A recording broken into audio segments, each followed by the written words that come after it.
Hello, ma'am. Good evening. Good evening. Good evening. Good evening, sister. Good evening. Good evening. Ramni ma'am, can you hear us? Yeah, I can hear. I just got back, so that's running. Yeah, I understood. That's right. Yeah. It was 5:20. I finished 5. What happened? Did you send the letter? I asked Sister Nancy to send the letter. Okay. But We'll look at it later after the meeting. Yeah. Okay. Okay. We'll talk Fine. about it. Okay. Okay. Who's only Vicki, no? Co-host. I'll make you you Nirmala Vicki co-host. No. You have to make Sister Katrikuti as co-host. She is moderator. Moderator. Okay, but whatever. Moderators don't need actually. But Okay. I'll make off Nirmala and you every day steady. So anything happens to my system where because as long as they're screen sharing, only Vicki is screen sharing, no? Yeah, Vicki is only screen sharing. System. But every day steadily I make off you and Nimmi co-host. That's all. Okay, fine.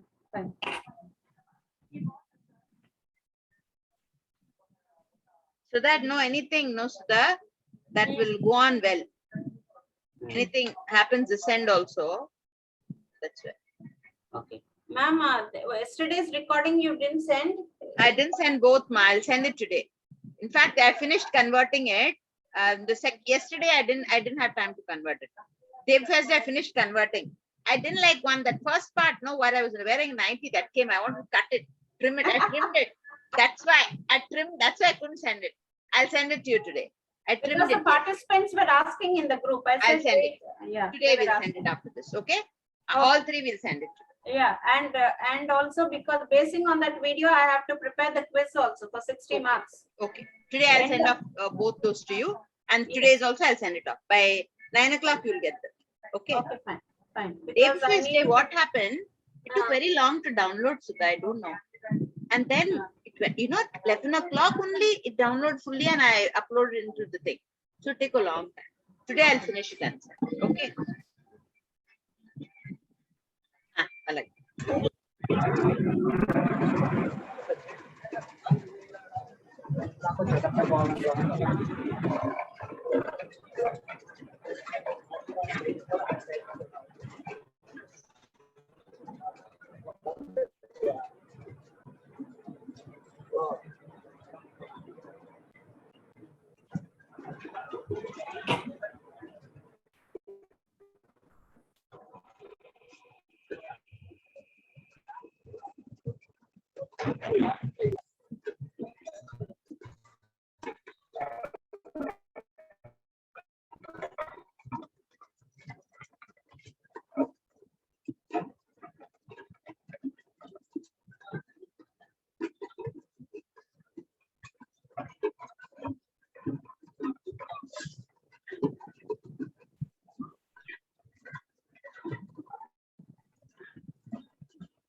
Mid-21st century, organized jointly by Department of English, St. Joseph's College for Women, Visakhapatnam, and English Language Teachers Association of India, Visakhapatnam chapter.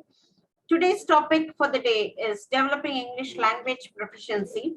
Now I request Sister Katrikuti, Assistant Professor, Department of English at St. Joseph's College for Women, to introduce the resource speaker to the virtual participants, and she will be the moderator for the day also. Over to Sister Katrikuti. Thank you, ma'am. Thank you, Sudha, ma'am. Am I audible, ma'am? Yes. Okay, at the onset, I wish a very good evening and a hearty welcome to this evening's session. It is with immense joy and great pleasure I avail this golden chance of introducing today's resource person, Mrs. Vicki Hale, who is going to talk to us about how to develop English language proficiency. And we all know that language is a medium to express one's thoughts and emotions. Learning English is important for socializing and entertainment as well as work. Our eminent speaker for today, Mrs. Vicki Hale, has been teaching at St. Joseph's College for Women since August 2019. She is an English language fellow with the US Department of State and is currently teaching online, although she hopes to return to India by the beginning of 2022. She holds an MA in TESOL, which is the acronym of Teaching English to the Speakers of Other Language and World Language Education. Speaking about her other interests, she loves teaching employability, communication and presentation skills, and she's also very good in helping with English proficiency, which she already does very actively in St. Joseph's College. And she also oversees the Language Center at St. Joseph's College for Women and the Tutoring Initiative. Her favorite pastimes of learning new things includes writing new curriculum, such as academic writing and culture, language and literature. With this short introduction to our today's speaker, I benevolently hand over to Mrs. Vicki Hale. Ma'am, welcome. Thank you. Thank you so much. It's always wonderful to be with you all, my colleagues and people that I haven't met yet, and teachers, and just want to thank you for this invitation and this opportunity to put together. Actually, you know, we're always thinking about English proficiency, but this gave me the ability to think, now, what can I summarize in 45 minutes about what I think is most important in developing English proficiency, not just for English teachers, literature teachers, but for any subject that you're teaching.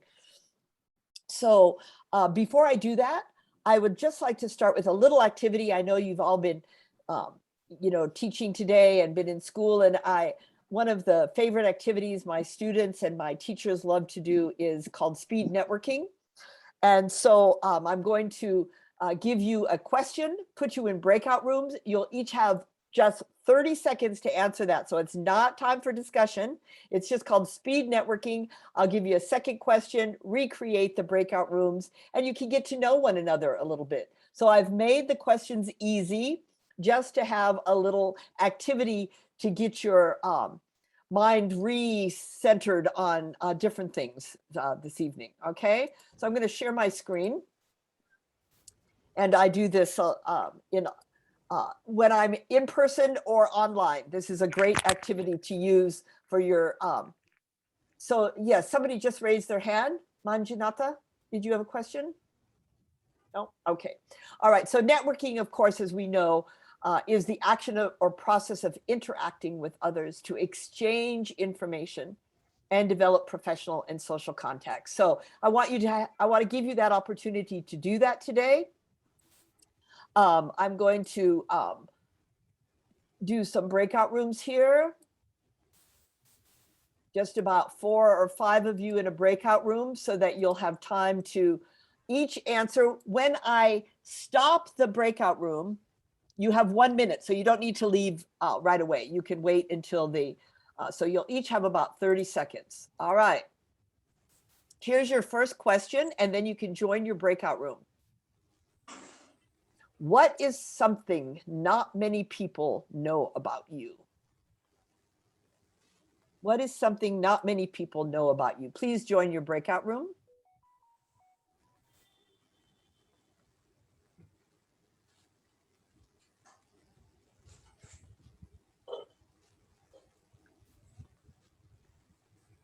I'm assuming you would all like to get to know one another a little better.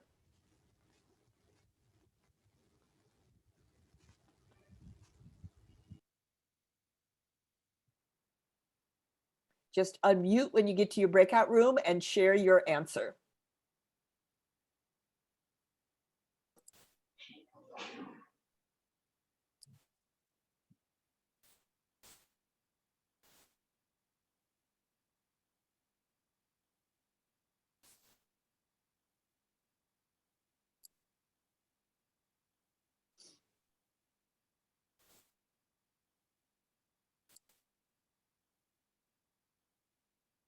So if you don't join your breakout room, you're going to miss meeting some new people. Remember, when you meet new people, there's always something to learn from each of these people.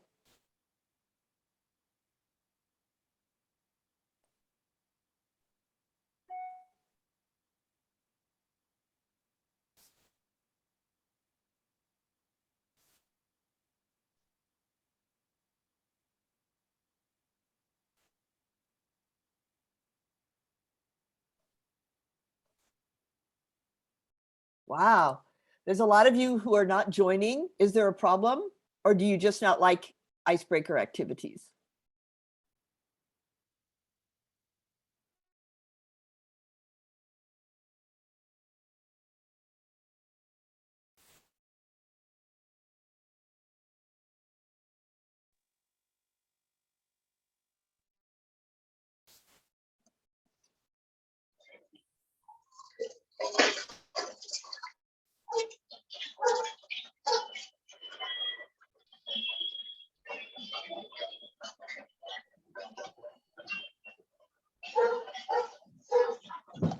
Okay, in 30 seconds, everyone will be back. There were a lot of you who did not join.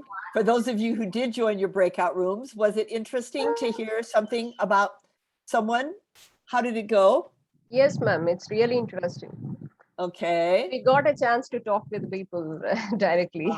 Good, good. All right. I'm going to do it one more time, even though there were a lot of people who didn't join. I'd like to give you that opportunity. So in 10 seconds, everyone will be back and I'll recreate. You'll be in a different room and you'll have a different question. Okay. That's what speed networking is. Okay. Thank you, Siddhisha. Thank you. Anita, nice to see you. Thank you for coming. Okay,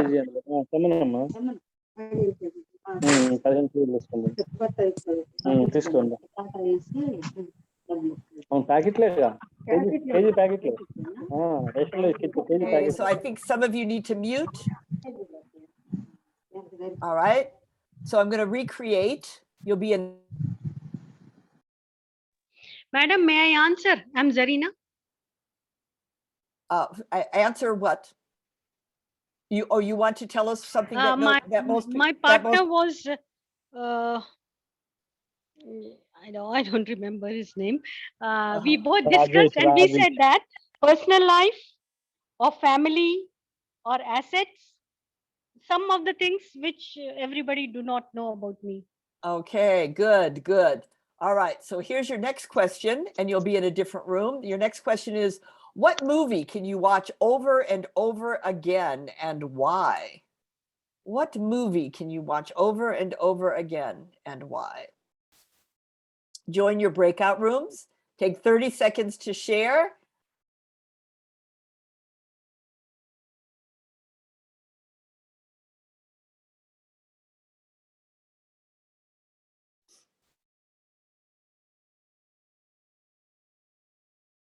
Manjunatha, you still have your hand up. Is there something that I can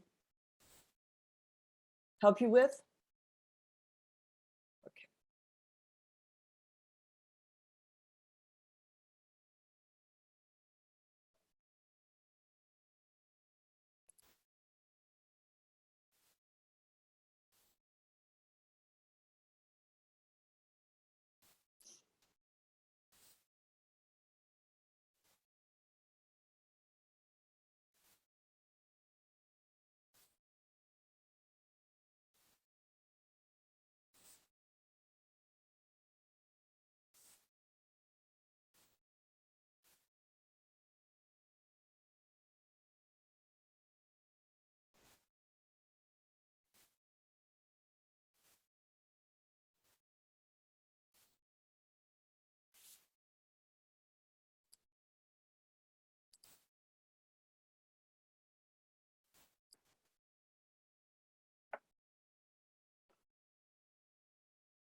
Well, since I'm going to wait, let's see, 40 seconds and everyone will be back. I won't do this any longer since there are so many of you who are not able to join. But let me suggest this as something in your classroom where they can move around also. And you set the timer and they can move around from person to person and get to know one another a little bit better. And it gives them a chance to use a little bit of energy. Now that you are all back in school, this is a great activity. And they always think that they know one another until you give them really interesting questions. Good evening, ma'am. Yes? Ma'am, for the question which you asked the question, I'm telling the answer. The answer is the life of Pi, ma'am. Okay, good movie. It is why, because the hero is searching for the identity, his identity. So it is very nice. Oh, that's good. We're going to actually talk a little bit about identity today. Good. Yes. So here are some of the other. The hero name is Pai Patel, madam. Pai Patel. The hero name is. Yes, just now we had a discussion, madam. Raju sir and myself. Pai Patel is the character. Yes, madam. Continue. Sir, all right. Thank you all for sharing. Here are some of the other questions that I use, just so you might want to write them down. You can use in your classrooms. What are you most passionate about?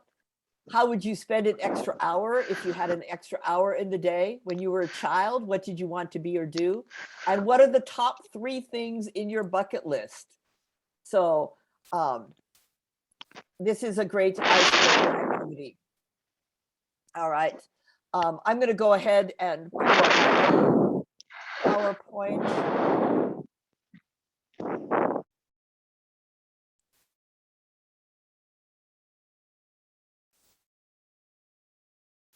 Okay. Well, thank you all for participating. Those of you who did and those of you who couldn't, I'm sorry.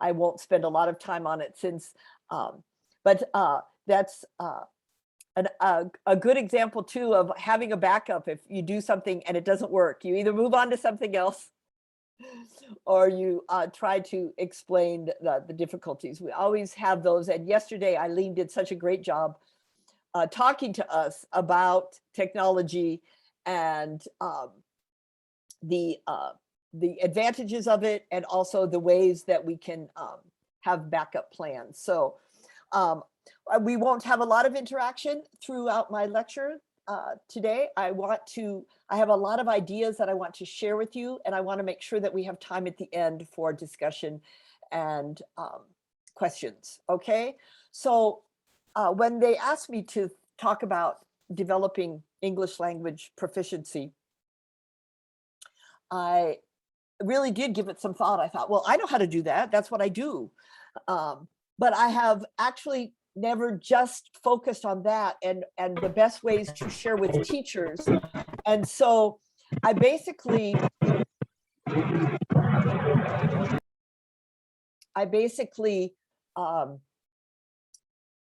narrowed it down to 3 C's. Now you always hear about the 4 C's for 21st century skills, but I'm going to talk about 3 C's today for developing English language proficiency, communication, culture, and cognition. Okay, so please, if you want to raise your hand while I'm speaking, if there's a question, or if you don't understand me, please, otherwise you can save your questions for the end and we'll have a discussion then. So I have 3 parts to this, but I want to start out first by defining proficiency. All right, so do you think that proficiency is expertise? Is it competence? Is it skill? Is it talent? Mastering something? Is it being formidable, capable, or excellent? There are probably a lot of different things that come to your mind when you think of this word proficiency. So I want to work on this definition. It doesn't come from a dictionary, it comes from just my teaching experience. Language proficiency is the ability to express yourself. And Sister Christy said that when she introduced us the lecture for today.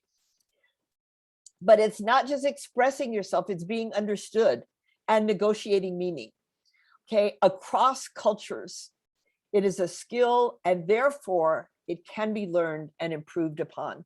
So we don't ever want to lose hope with our students, no matter how difficult. And trust me, I know that I have had, and I'm sure you have had, students who just don't seem to grasp it. Hopefully some of these new ideas.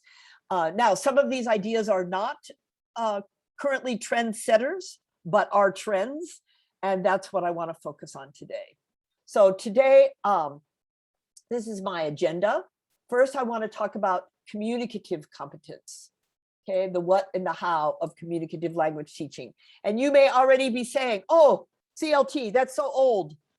I've heard about this for so long. Yes, it is old. And it still needs to be looked at and is part of what I believe brings us to English proficiency. Cross-cultural competence, the what and how of incorporating cultural awareness into your language teaching and into your subject teaching, not just your language teaching, and approaching with identity in mind. Thinking in English, that cognitive ability to not just produce English, but to think in English. I want to try to give you some tips on that because our goals, of course, are to help students become autonomous learners. If we don't do that, they are not going to make it through life, are they? They need to learn how to learn. And then we'll talk about how maybe we can ask our students to take on a 30-day challenge or reasons why to improve their English. Okay, so let's start with the basis of knowing that language themselves. They want to say what they're thinking and feeling, and they want to be understood. And we today want to incorporate technological tools. I'll skip over that because Eileen did a great job yesterday. I have so many notes and so many new ideas that I want to try. The 4 components of language learning, I'll start with linguistic, sociolinguistic, discourse, and strategy competence. And overarching all of the in communicative competence is this idea of context. Context is very relevant, especially when we are online. We want to try our very best to bring context into it, to look for different sources of context for our studies. So we use language to make meaning, and we do that through these 4 elements. The first, of course, is linguistic competence, and this is the grammar, the vocabulary, the pronunciation, inflection. And sometimes we get so stuck on grammar and vocabulary that we do forget the other 3 elements, but they have to all be working together. And so when we're making our lesson plans and when we're looking at our objectives, we need to remember this is only one element. We also, and this I'm going to talk about also in culture. So the sociolinguistic aspect of responding to language appropriately in different settings, how I how I speak with my colleagues and how I speak with my students and how I speak with my peers.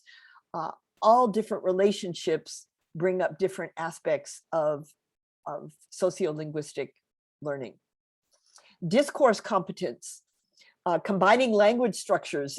This Saturday in the Language Center, I'm going to be talking about sentence structure, organizing words and phrases and sentences in order to create conversation. So we have to, it's not just a grammatical thing, but different types of discourse require different types of organization and emails. And this is something so important because these days our students are wanting to always write us using their abbreviations, right? That they use in a text. And we have to remind them that when they're in other settings, they're going to use different discourse strategies. And then finally, and this one is often overlooked, and that is the ability to recognize and repair breakdowns when communication is not happening.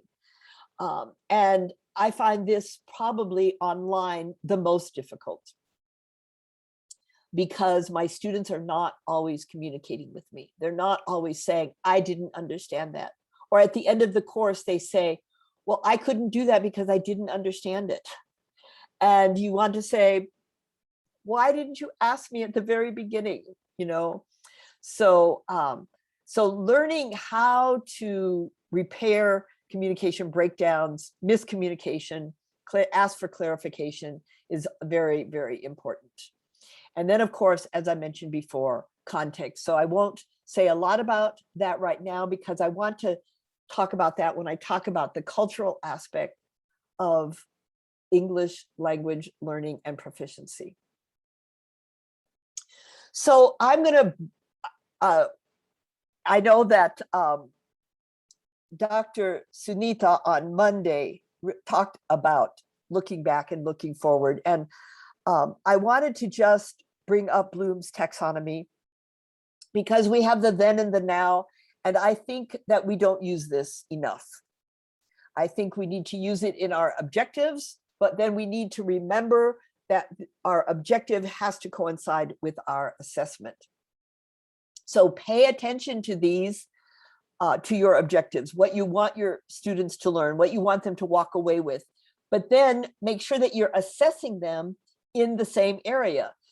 So back in 1956, the classification was according to the cognitive levels, and it was all about outcome.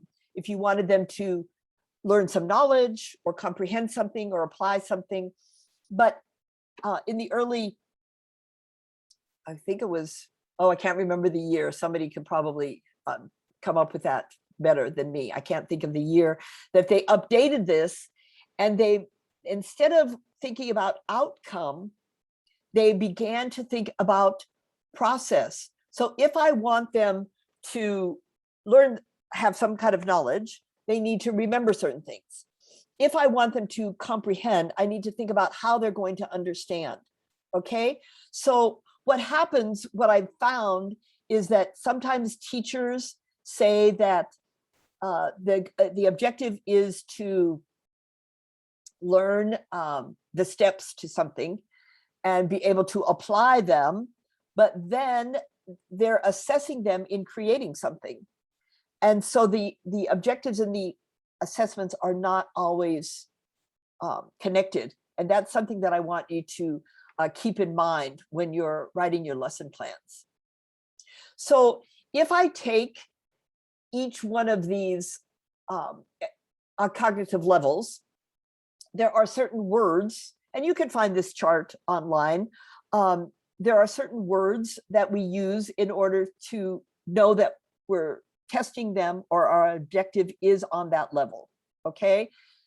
Defining, describing means that I want them to have knowledge about this. Explaining and summarizing and generalizing is comprehending. Then our goal is to think about how to teach it and how to assess it. So these are some of the ways that I use. For example, if I want them to apply, I'm going to use some role playing. So you can use Bloom's taxonomy, not just for your objective and assessment, but also in the processes. Okay, I'm not spending a lot of time on lesson planning, of course, today, but I want you to keep this in mind because if we're wanting them just to be able to describe something, we shouldn't test them in evaluating something. It's not in sync. So keep Bloom's taxonomy, please, in mind for your objectives and your processes and your assessment. So on Monday, Dr. Sunitha gave us this little chart, and I thought it was so great. Forgive me for screenshotting, but I wanted you to see this process of innovation and the trend setting that is going on and where we've come from, this idea of just this didactic idea of teachers just imparting knowledge to making it more authentic and to making it transformative. I love this chart. And if you didn't get it, you can screenshot mine now, but I'll give Dr. Sunitha the credit. And this is what I'm going to be talking about as far as communicative language teaching, that we want to change our role of teacher almost to more like facilitator. And we want to use communicative approaches and we want to use different tasks and technologies and variety and collaboration, all of these things to help produce English language proficiency. So if you didn't get this chart, thank you, Dr. Sunitha, for so that you could really see this idea of innovation. And then usually at this point, I talk about technology, and I'm not going to do that except to say that the spread of English and the opportunities to learn English have paralleled the spread of technology. Students are already using technology, and we need to step up and stay in pace with them as much as possible. And so Eileen yesterday, and this is a screenshot from her presentation. If you didn't catch this, I want you to see that there are so many pros of using technology in the classroom, becoming more collaborative, extending learning beyond the classroom, creating learning communities, offering access to instructional materials, and making the learning process interesting for the learners. So when you're developing English proficiency, we need to keep in mind the trends, what's interesting to our students, and technology. It's just the way it is these days. And I think that even in our small groups yesterday, we all realized that we had to do it, and we have to do it, and we are doing it. So kudos to all of you.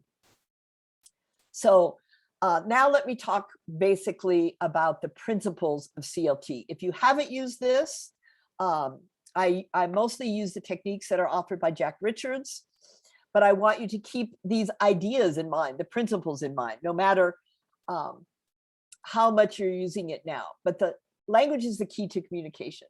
So we need to allow them to use the language as much as possible. If you're teaching a subject and you're using English, you want to interject some language aspects into your teaching. Authentic activities with meaning is one of the other principles. You want, and I'm going to give you lots of ideas. That's why I'm not doing a lot of these activities, because they take time, but I'm going to give you lots of ideas for you to create authentic activities. And keeping in mind also that CLT uses reading, writing, listening, and speaking. They use all of the skills, and so you're integrating all of them. The more senses that you use, the more apt. So if they're doing a grammar exercises, then I have them read them out loud so that they're speaking it and hearing it at the same time. Again, we all talked about trial and error, and that's something very important in CLT. And also the focus is on fluency and not accuracy.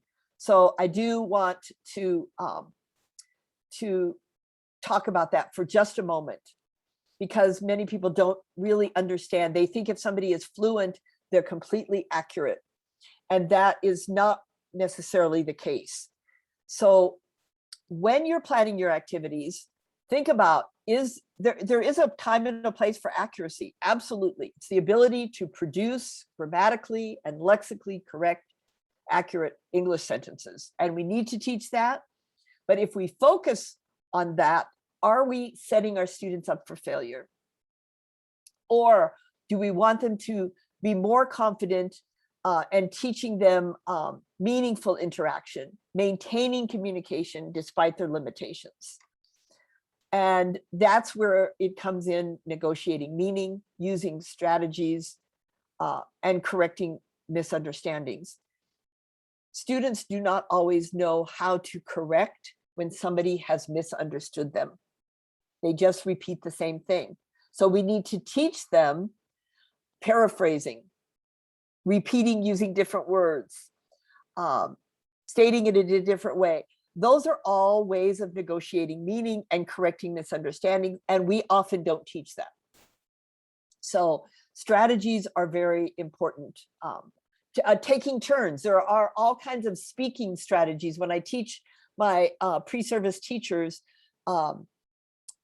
about speaking, I remind them that it's not just grammar, and it's also learning to take turns, learning to listen well, and and learning to paraphrase. So,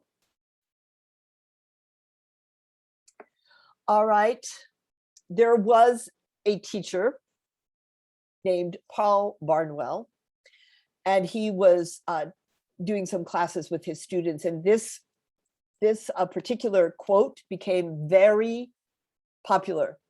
Conversational competence might be the single most overlooked skill we fail to teach students. Kids spend hours each day engaging with ideas and one another through screens, but rarely do they have an opportunity to truly hone their interpersonal communication skills. So we need to offer that. That's why I do even speed networking. That's why I do small group role playing and all kinds of different activities. Is there any 21st century skill more important than being able to sustain confident, coherent conversation? So let's go over, and as we all know, CLT has been around. I won't spend a lot of time, but I want to remind you that communication is part of developing English proficiency. So we use different methodologies. I would really call them approaches more than methodologies, but I want you to remember two things. First of all, the interaction needs to be authentic, where discovering and exchanging information take place. This looks like a funny way of exchanging information, but that's exactly what they're doing.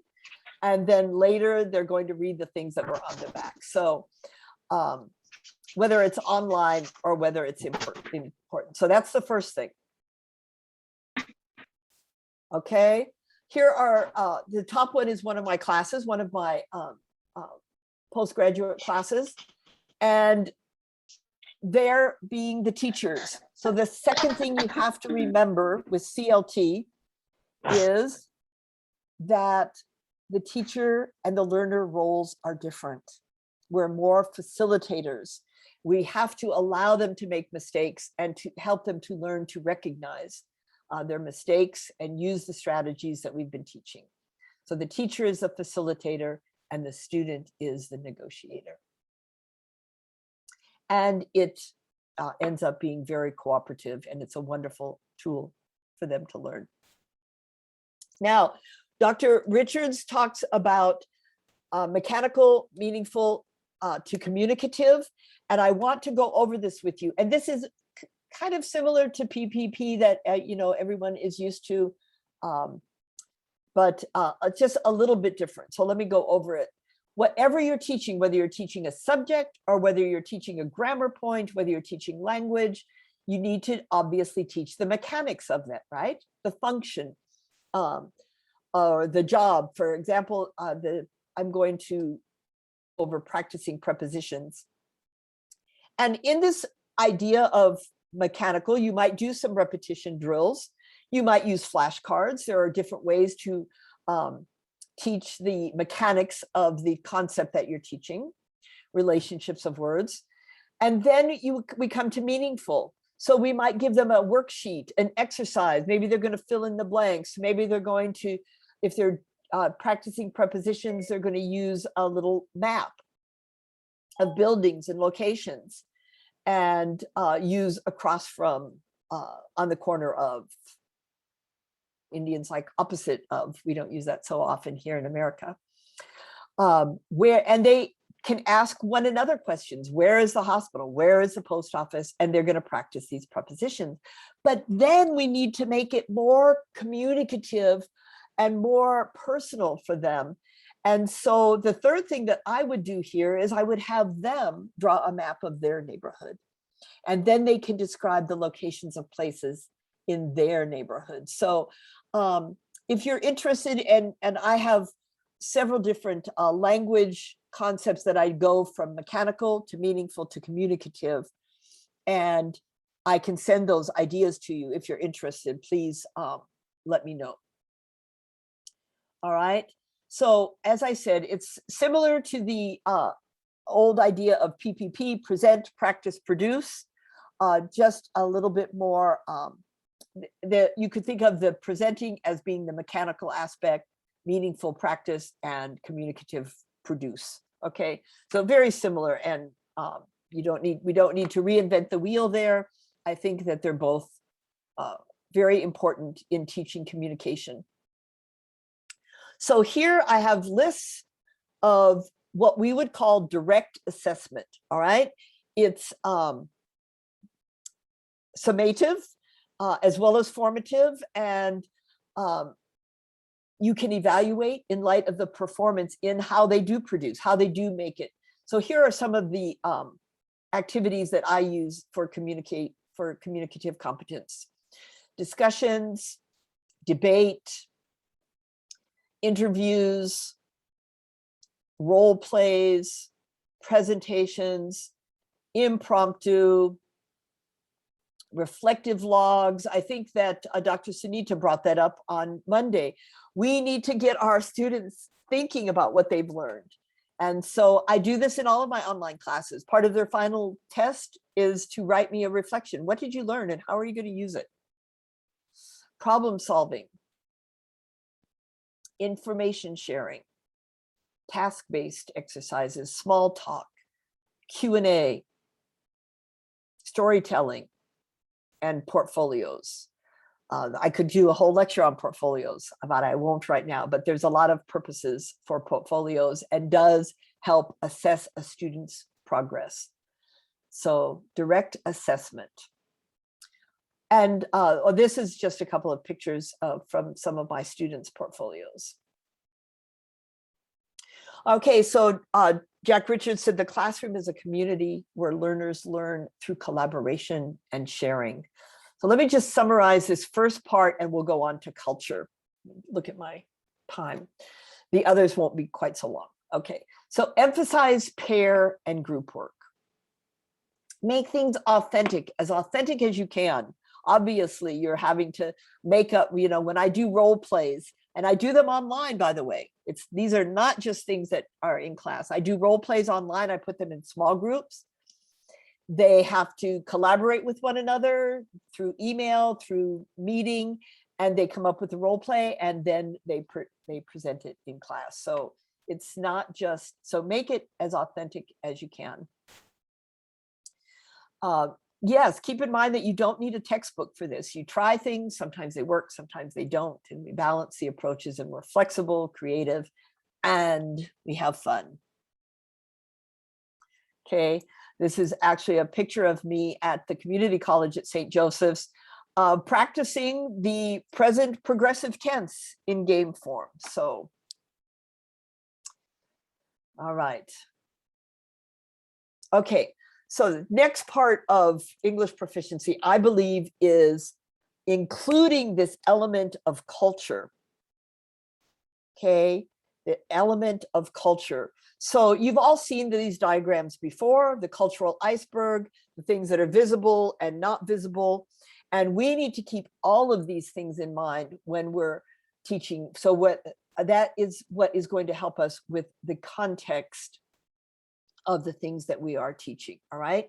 So we have our behaviors and practices here, and we have our perceptions and ideologies and religion and beliefs and values down here, but we still need to talk about them, especially if you're teaching literature, but also when you're just teaching the English language. I think it's important even in history and science, and I believe it can even be done in math. I'm not a math teacher, so that's just my imagination at work. Okay, also remember the big C and the little c. The big C, of course, is high culture. The great writers, artists, musicians, literature, moments in our culture's history, iconic works, okay? So those are and the little c, of course, is pop culture. We call it low culture. Things that are important in everyday life, traditions, rituals, pop culture, social mores, practices and traditions. So we need to keep both of these things in mind in our language teaching. Now, culture, of course, is fluid. Sometimes it's vague. And so, sometimes expressing ourselves in language is also those things, okay? So I want to quote a couple of old, my generation teachers. Ned Seeley writes, learning a language in isolation of its cultural roots prevents one from becoming socialized into its contextual use. Knowledge of linguistic structure alone does not carry with it any special insight into the political, social, religious, or economic system. And of course, this can always be done as homework and a collaborative effort with the students, whether it's literature or language. When I did my culture, language, and literature course last year, the students focused on different countries, and they looked into some of these things, and students love doing that. According to Wilga Rivers, we must focus on both appropriate content and activities that enable students to assimilate that content. Activities should encourage them to go beyond fact, and I would even say beyond grammar, right? So that they begin to perceive and experience vicariously the deeper levels of the culture of the speakers of the language. And of course, we have so many Englishes. In fact, at the Language Center, the 5th Saturday of the month, October 30th, we'll be having the Relo, Ruth Good. She'll be speaking on different Englishes. And so there's English culture, American culture, Indian culture, Australian culture. English is spoken in so many places. And then you also have like African authors who are writing in English and other countries. So there's so much to look into and to fuse culture and language. Okay, so we need to combine culture with language learning and not isolate the language or the subject without the cultural component. If you look at a textbook, look for the cultural elements. Some of you have textbooks. How could they be better integrated? And if the cultural aspects are showing bias, then you almost need to redo some of your teaching from the textbook. So be careful of that if they're older. We've looked at different textbooks, and there are some that are showing bias that you need to be careful of, especially in the language classrooms. So there was a group of, as many of you know, I lived in Russia for 11 years, and there was a group of Russian linguists who came up with this idea of linguo-cultural teaching. So in the process of learning, the union of language and information relating to the national culture is called linguo-cultural teaching. Let me give you an example of that so that you can incorporate this into your language teaching. And it means you're going to be taking signs or objects and talking about the cultural value and what it means specifically to that culture. So this differs from what we would call extra linguistic character. And the example here is the word apteka in Russian. It means pharmacy, but you only go to apteka in Russia to get medicine. But in America, it's an establishment where there's not only medicine, you can get drinks and chewing gum and products, office supplies. So that would be what we would call an extra linguistic character of different words. But, oops, I wanted to show you some linguocultural elements. So for example, the driver's license in America, it means more than you can drive. For a 16-year-old who gets his driving license, it means independence. It means coming of age. It has other aspects of meaning to them and to their identity. The Matryoshka doll in Russia means folk culture. It means the culture of children. And of course, then we have the Mendi in India, that is a culture of art and marriage and abundance. And so there are so many other meanings. When I did this exercise with my Indian students, they came up with other objects in Indian culture that had more meanings than just the bangle meaning just a bracelet, right? It has other meanings to it. I learned that. In fact, I would be going to college and I would call my husband. I went, oh no, I forgot my bangles, because you don't want to forget your bangles in India. Okay. So that brings us to this term of cross-cultural competence. We've talked about communicative competence and the elements of communicative competence. But under cross-cultural competence, we want to understand more of the cognitive, pragmatic, and motivational areas of people's learning. So are our students interested? Are they motivated? Are they fearful of the language and of the language barrier? Are they at a certain level of skill and the nuances of English? So let me just go over that real quick. I don't want to take up a lot of time. I just want you to mostly get the idea of including culture in our language proficiency teaching. Cognitive goal means to obtain information about other cultures. So we get them thinking about, well, what do these other cultures mean when we use certain words or we phrase something in a certain way? Idioms is a great way to obtain information about other cultures by looking at their idioms. The pragmatic purpose involves the acquisition of practical skills. I talked about this a little bit with communication, checking understanding, taking turns, adapting our behavior. Those are practical skills that we need to learn. When I go to Japan, I'm going to greet people a lot differently than I would in India or in the United States. And motivational terms. They're connected with the attitude of the student and the identity and their interaction. I don't want to talk a lot about identity, but that students are trying to take on a new identity when they try to speak English in a particular way, maybe like the British or the Australians. It's really interesting to watch, and you can read Norman about identity if you want to learn more about that. But this is an example. I'm not going to show you this whole video, but this is an example of incorporating culture into something that you're teaching. So I show this video when I'm teaching about nonverbal communication, because all of my students love Friends. And you can see that it comes more to life when they see it in a cultural setting.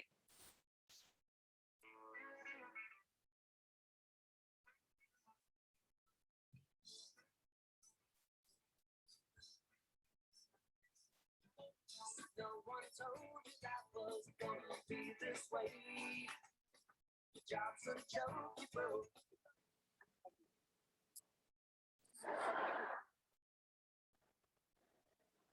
And you're the father, by the way? You got it.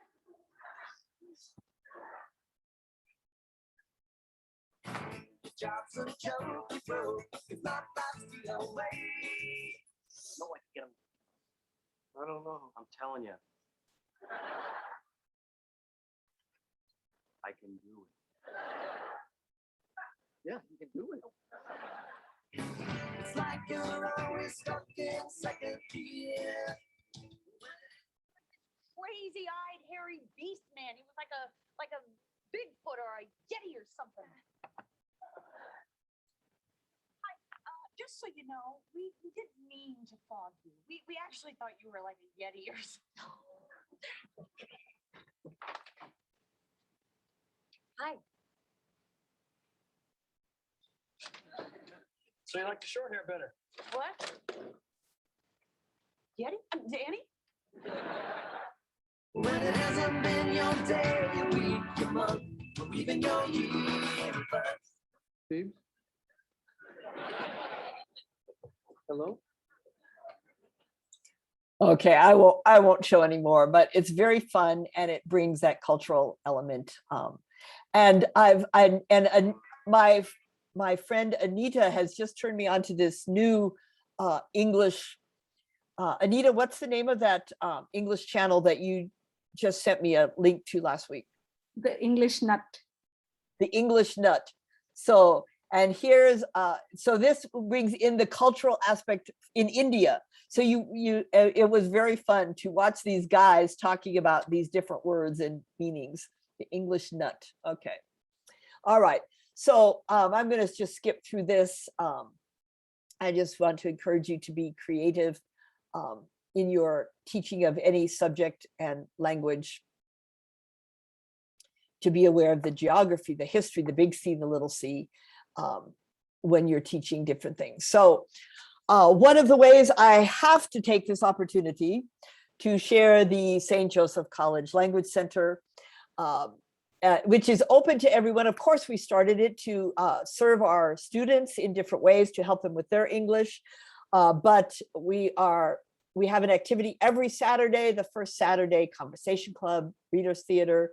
Third Saturday, Discussion and Debate. This Saturday, I'll be doing grammar brush-ups. And I have a team that helps. We have a guest lecture the 5th Saturday.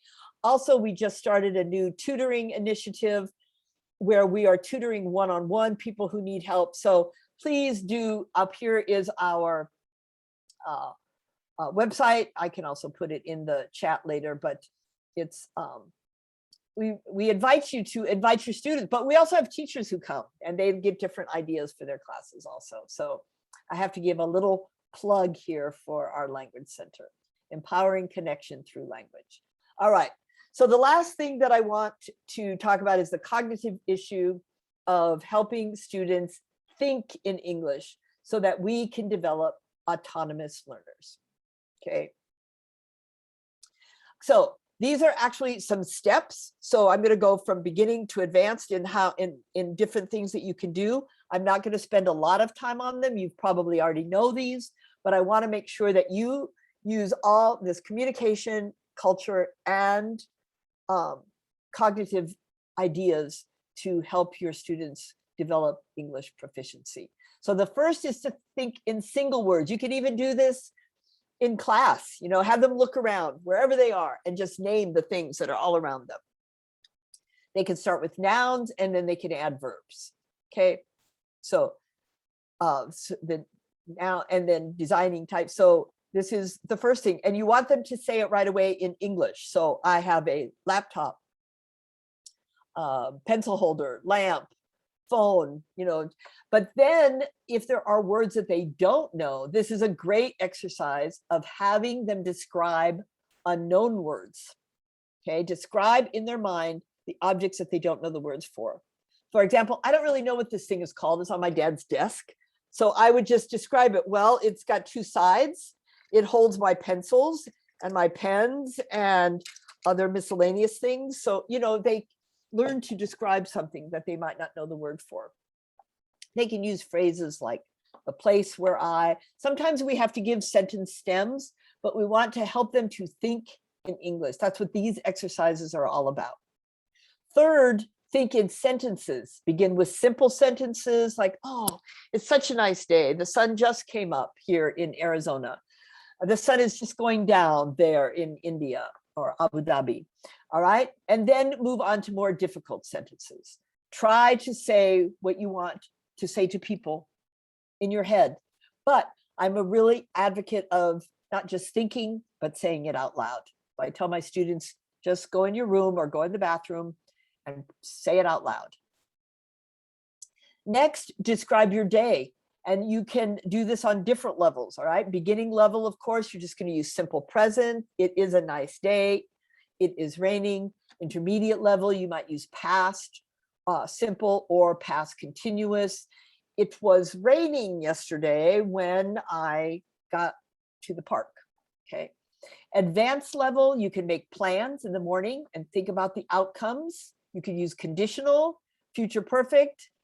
By the end of this course, you will know how Vicki thinks about English proficiency. Okay, then you can also use sequencing. When I do this, then I will, and involve others. Okay, next, thinking conversation.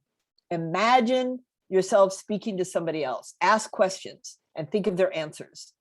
What did you think of the show last night? You could just say it out loud. What did you think of the show? Well, I thought it was very funny, and they made so many mistakes, and the costumes were amazing. Okay. All right, take notes. Now, this is something really to encourage your students to take notes in English. I have even seen students listen to an English lecture and take notes in their language. But if they want to begin to think in English, they need to take notes in English. I tell them to keep some kind of an English journal where they can write down words and phrases that they've been learning. And that is going to help them in situations if they find themselves in the same situation and they're trying to pull up a word or a phrase. Practice daily. Any of my students who are struggling, and I tell them not the same thing. They can practice grammar one day, but then they're going to read out loud their grammar assignments. The next day, maybe they're going to practice reading and they read out loud. Speaking and they do a conversation. Listening, they can listen to TED Talks. Sometimes is might be too advanced, so you can use TED Ed. Don't forget to use TED Ed for those short 4-minute videos. Okay. And I do usually suggest that they just use an English to English dictionary. Learn vocabulary in phrases, collocations. Not single words, although they do need to practice some single words in the very beginning. Talk to yourself in English, get an English speaking friend, become an autonomous learner. So communication, culture, and cognition. Language proficiency, I believe, is the ability to not only express yourself, but to be understood and negotiate meaning across cultures. So it's a skill. It can be learned and it can be improved upon. Challenge your students to think of a 30-day challenge. We can do anything for 30 days. I do this in my communications class, and I give them lots of ideas of things they can do, and they have to decide on a 30-day challenge. And pretty soon, a lot of these things become a habit for them. Talk to them about why they need to improve their language skills. Okay, because this is a big motivator. Why should they improve their language skills? And the main reason is that learning is not a spectator sport. So they need to have a game plan and a challenge. And we need to include all of those areas: interaction or communication, and culture and cognition. So those are my ideas. I know it's a lot of talking on my part. I would very much like to hear any of your questions, comments, criticisms.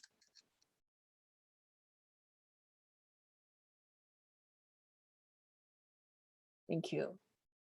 Questions? Yeah, ma'am. Vicki Hale, ma'am. Good afternoon. Good evening, madam. Hello. Good evening. Good evening, ma'am. Can you listen my voice, ma'am? I can hear you pretty well. There's a little bit of static. Yeah, ma'am. Nice meeting you, ma'am. Thank you. We received a lot of information related to teaching effectively in the classroom. That's good, ma'am. Can you suggest how to develop my students' reading skills? Ma'am. Actually, I have been working in one engineering college, which is situated in rural area in Andhra Pradesh, and the students are coming from vernacular background. Can you tell me a few techniques how to improve their reading skills? Well, yes, I can. And if you give me your email also, I can send you one of my sessions in my teaching essentials course was on reading and some of the different aspects, you know, because there's different, you have to make sure that you're covering the different aspects, close reading and context reading. And so it's probably too long of a lesson for me to say here, but I'll be happy to email that to you if you'll give me your email address. If you'll put it in the chat, Ramani, ma'am, will make sure that I get the information. Sure, ma'am. I'm typing, ma'am. Sure, ma'am. Okay. All right. Good. Salman Raju, madam. My name is Salman Raju. Yeah, I just sent to. Yeah, I just typed in the chat box, ma'am. Solomon Raju. Right. Yes, and Ramani, will you please send me the chat, or will I get to keep it since No, I'm? I'll send you the chat, Vicki. I'm saving the chat. Okay, great. I will definitely respond to all of you. Send the material, madam, to this mail, ma'am. If I forget, let me just give you my, hold on, let me put it. So if I forget, you can find me at Vicki Hale at St.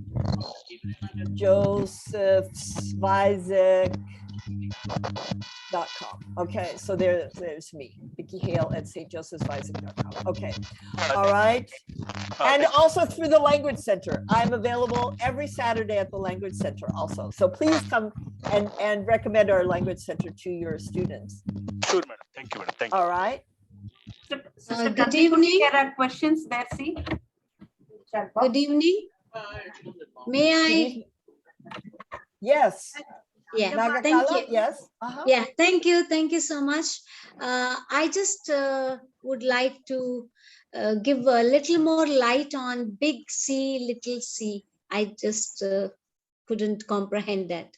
Okay, so when it's just the different aspects of culture. In other words, there are pieces of literature that are important to every country, and actors and historians, and those are the big C, those things that are they're not going to change, right? Yeah. And you don't have to refer to them as big C, little c. That's just how we have done it before. But those are the things that are important. So if I'm teaching teaching a novel, some literature piece, there might be some historical events around that area. That would be considered the big C. But if I talked about the little c, I'm going to talk about, well, in those days, it was the Depression, and people had to look for a job, and those things that were just had to do with our daily lives would be the little c. Yeah, thank you. Thank you so much. Pop culture also is considered little c. So, you know, the like the trends in literature or the trends in music, those are considered because they're changeable. They're not classics. Johann Bach or you know, the classic music, those would be considered big C. So what would be the benefit for the students to teach them the difference between them? I think I would do it in the context of what you're teaching. So you may not, yes, if you're teaching literature, if you're teaching language, depending on what you're teaching, you might want to bring in big C, or you might not want to bring in both. Okay. You may just, because you want them to understand the situation that they're speaking it in, or the situation that they're reading in, like, let's just say, like, the context, the environment around what they're learning. Okay. Thank you. Thank you so much. I think like the novel, I think of The Scarlet Letter. It doesn't have a lot of meaning to somebody if they don't really understand the times that was going on in Massachusetts. Okay. I understood. Thank you so much. You're welcome. Hello. Well, I suggest some methods of teaching pronunciation. Hello, Okay. good evening, ma'am. Yes. Hello. Yes, I'm Mr. Rajesh from Nasik, Maharashtra, ma'am.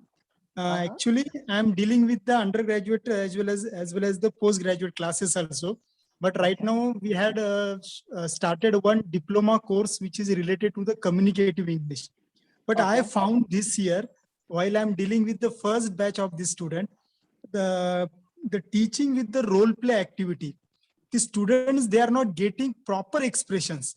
I did so many things. I use the thesaurus, I use the dictionaries, I use the pictures, I use the graphs, but still these students, they are not getting the proper expressions. It means they do not find the exact words. So could you suggest me any technique, or what should I do being the teacher?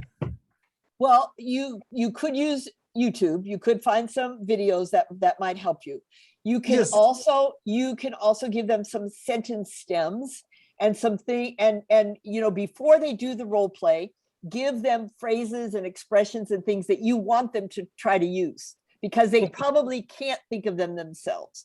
So, for example, when we're doing a debate, I will give them phrases how to use when they're going to argue a point or when they're going to agree with a point. So I find that I do have to, when they're giving feedback, I have to help them with phrases and expressions for them to use first.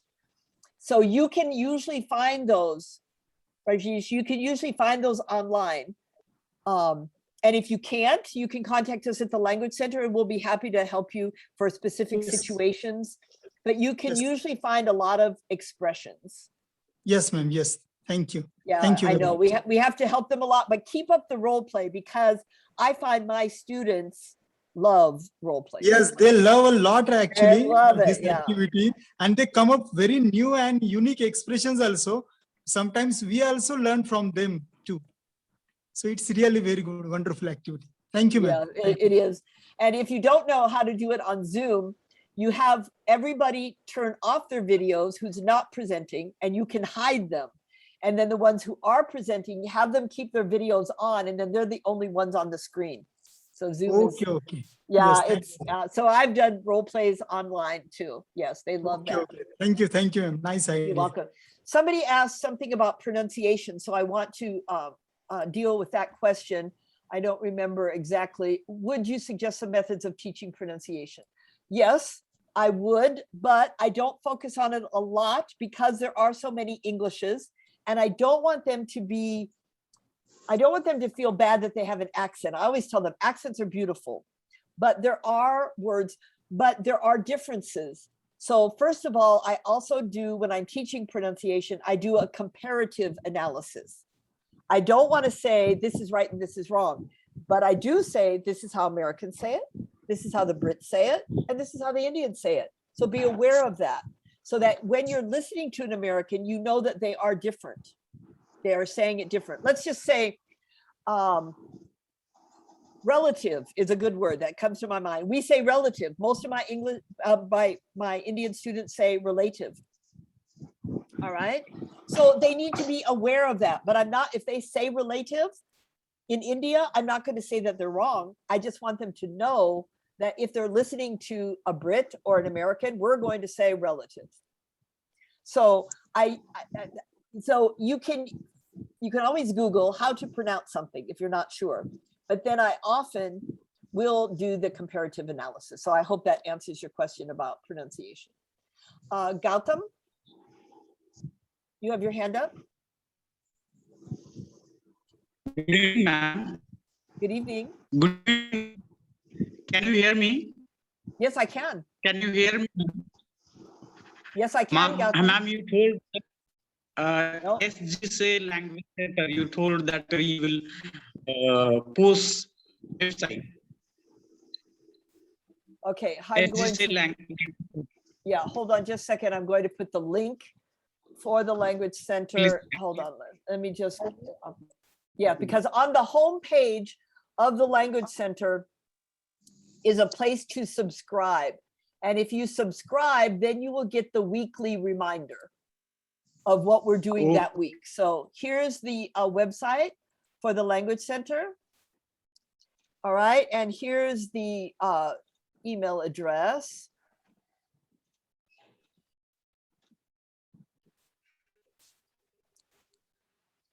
Okay, so there's the website.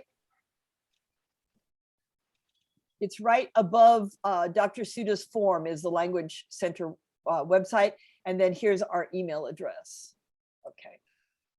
Thank you, ma'am. Thank you. You're welcome. Thank you for asking about it. Yes, I'm proud of it. It's been going on for over a year, and we're trying new things, and it's Stanley, did you have a question? Yes, Professor. This is Bhanukiran, ma'am. How do you engage students in language classroom in terms of activities when we go through? Yes, can we teach position of this question? We find a lot of challenges in Zambia learners. Most of them do fail exam in English because of poor way of writing positions in English. Now, what could be the best way of teaching them so that they understand better and write well? Thank you. Well, I'm afraid that you broke up a little bit too much for me to understand what exactly you were asking. So something about helping students to understand, but I'm so sorry, I don't understand your question. Could you type it in the chat by any chance, Stanley? I am asking how can we help learners to write composition better?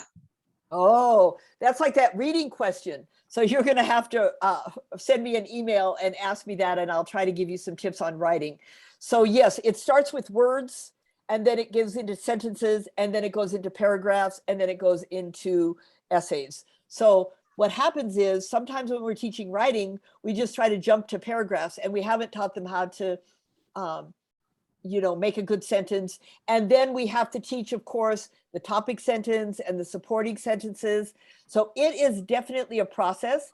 There's the process way of teaching writing, and there's the product way of teaching writing. I would say process is more fluency oriented and product is more accuracy oriented. So there are different methods of teaching writing also. I hope to develop at least a little bit of an academic writing course through the Language Center while I'm still teaching virtually. So please do subscribe to our Language Center, but also you send me an email and I'll see if I can send you some tips on teaching writing. Okay, I All think right. I've just said. I think the other question, Professor, it's about would you at some point or in the near future help us on how to write a proposal writing in languages, a proposal writing in English language or in languages, so to say.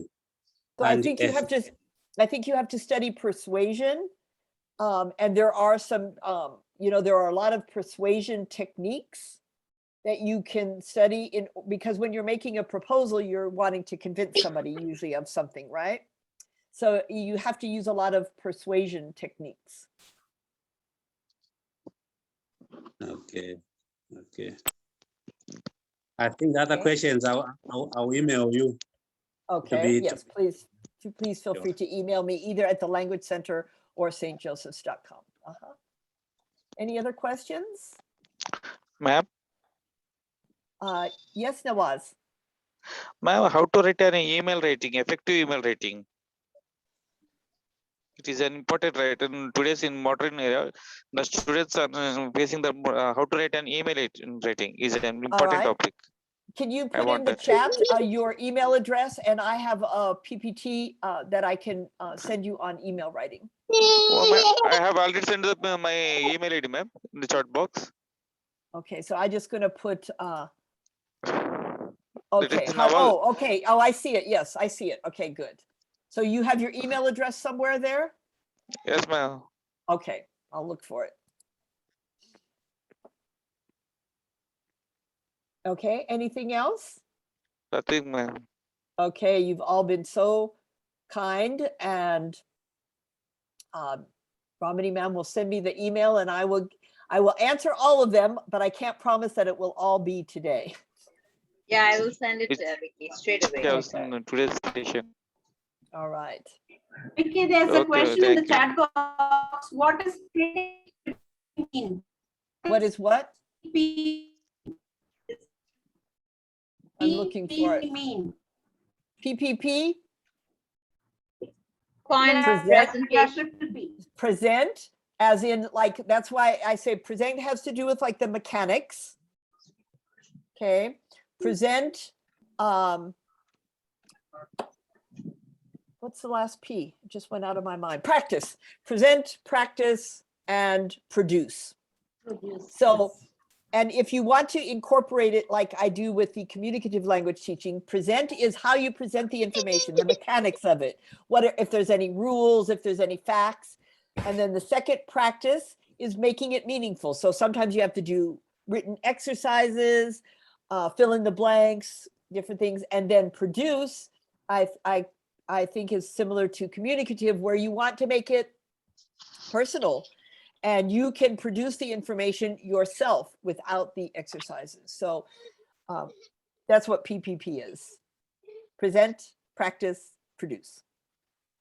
Yeah, that was a question posed in the chat box. One of the participants Okay. asked. All right. Are there any other questions in the chat that I missed? Sister Katrikuti, just check once. No, ma'am. No more questions. Okay, so somebody asked me to send my email address. I'll put it in one more time. Vicki Hale at St. Joseph's, Isaac. Vicki ma'am, there is one question. Vicki ma'am, can you hear me? Yes, I can. How to make learners active in language class with the new activities? How to make them active? Just choose those active. Remember that slide where I showed you all the different direct assessments? They're all active.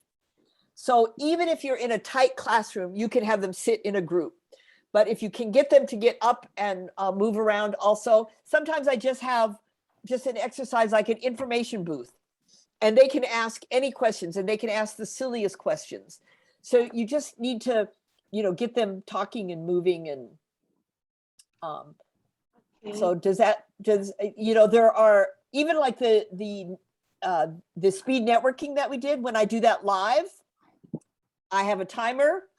They get 1 minute as a pair, and then they have to go to somebody else, and I give them another question. So yes, you do want activity and interaction.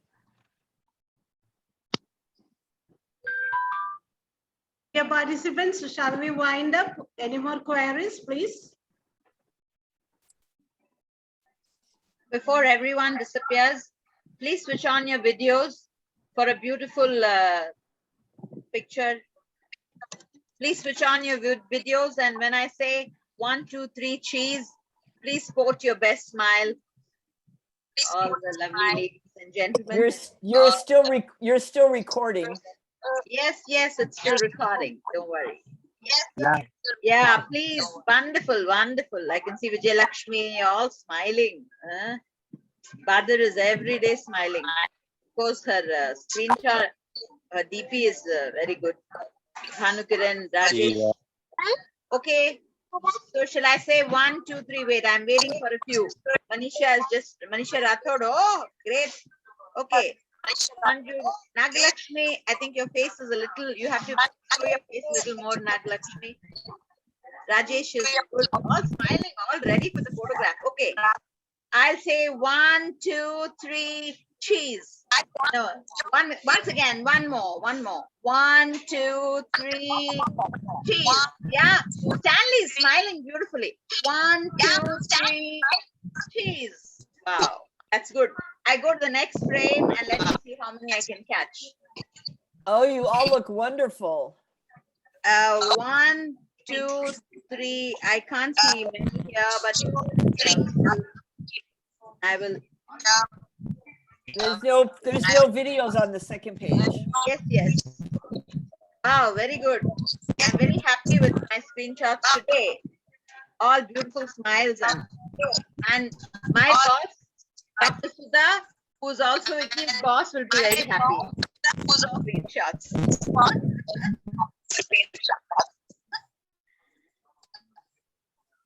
So, Sudha, what's next? All are smiling. So you enjoyed Vicky's presentation, huh? All of you? Thank you. It was wonderful. It was wonderful. I saw you smiling, Nagakala. Sirisha. Yeah, thank you so much. You got my name. Vijay Lakshmi is smiling. Sirisha is smiling all the time. Sarita. Thank you, Vicky, ma'am. Thank you, It was ma'am. wonderful. Thank you, You're Vicky, ma'am. welcome. Thank You're you. welcome. Thank you for coming. Thank you. When Vicky is the Of course, presenter, pleasure she was sees mine. hearts. Wonderful. It was excellent. She I sees just hearts and spoke to the minds. feedback. I said that you must have been a boon to your students. I definitely feel Yeah. so. She's going to our college, yeah. My God. So kind. She is the Thank you, ma'am. You're welcome. Your Thank you all. See you students are very tomorrow. lucky. Oh, Yeah. thank We you. are very lucky. Tell them. No. Yeah, I agree. I agree. We Today got we a have been chance lucky. today. We are Yes. fortunate today. Yes, today. And We're just quite imagine, blessed. from Yes, it's a day blessing. one, when she entered St. Joseph's College, all of you won't believe, she never stopped wearing a sari from day one, and with her beautiful accessories. She goes accessory shopping, right? Oh, yes, Vicky that's with true. her That part is saris true. and her earrings and Hats off. bangles, hats off. I'm sure even we would like to wear a dress, but Vicky is amazing. Stop it. Anyway, No, the all- way you respect the culture shows inspires us all of us, I think. It's really her great. wardrobe. It's really a great thing, Nagakala, ma'am. her wardrobe is got the best saris, yeah. Vicky? Yeah, well, Oh, that's nice. That's nice.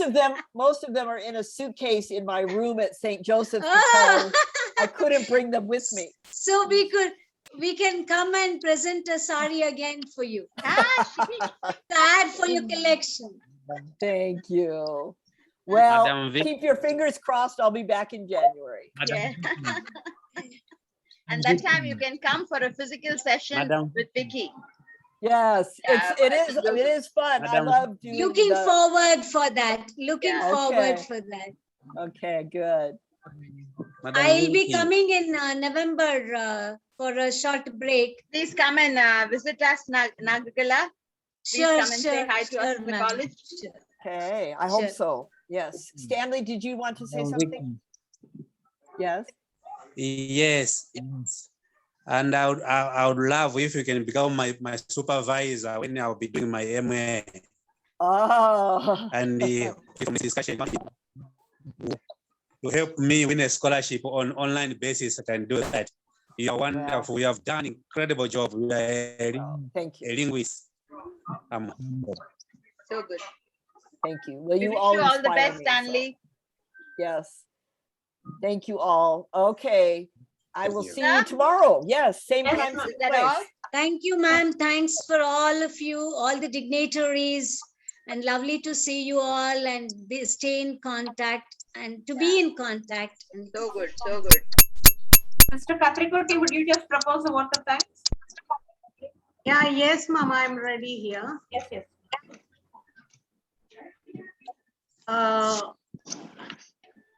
Thank you is a word that flows from the heart of love.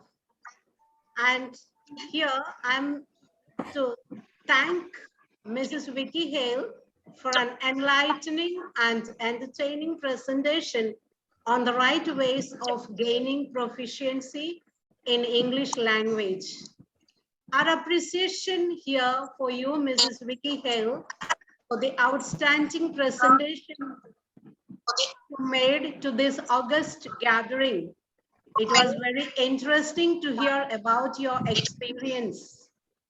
You enlightened us with various innovative methods like communicative competence, the goal for language learners, Bloom's taxonomy of educational objectives, how fluency versus accuracy, communicative methodologies and activities, to be mechanical, meaningful, and communicative, cross-cultural competence, the 3 C's of language learning, that is communication, culture, and cognition.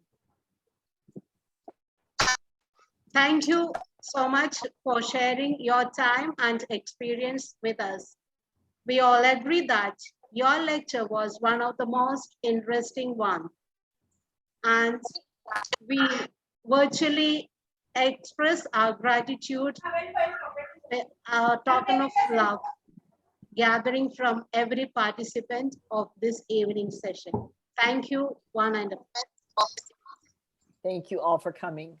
Anita, I must say, I saw you smiling throughout the whole session, you know, and for all the participants still here, Anita is very active in Vicki's SJC Language Center. Yes, she is. Frequent visitor and resource person, and all the time with her beautiful smile. Thank you, Anita. I was watching that all the time. Thank you all for coming. See you soon, and I will get busy with my emails. Yes. I think actually because you made me co-host, I'll be able to save the chat. I don't think you have to send it. I've saved it, Vicki. Don't worry. Just enjoy. Okay.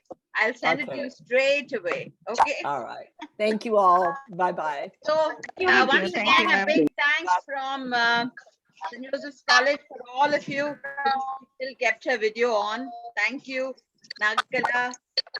Hope to see you again with all smiles tomorrow. Have a nice day. Pleasant night. Shabha Khair. Good night. Shubhratri. Namaste. Bye. Sayonara. Okay. Bon night. Bon night. Thank you, Vicki. Thank you so much. And dear participants, please fill the form before 9 o'clock. Okay. Otherwise, it will be closed. Sudha ma'am won't leave you. Okay. Please follow instructions. Thank you. Bye, Sudha. Bye. Bye, Sudha. Christy. Good job. Bye. Thank you. Bye.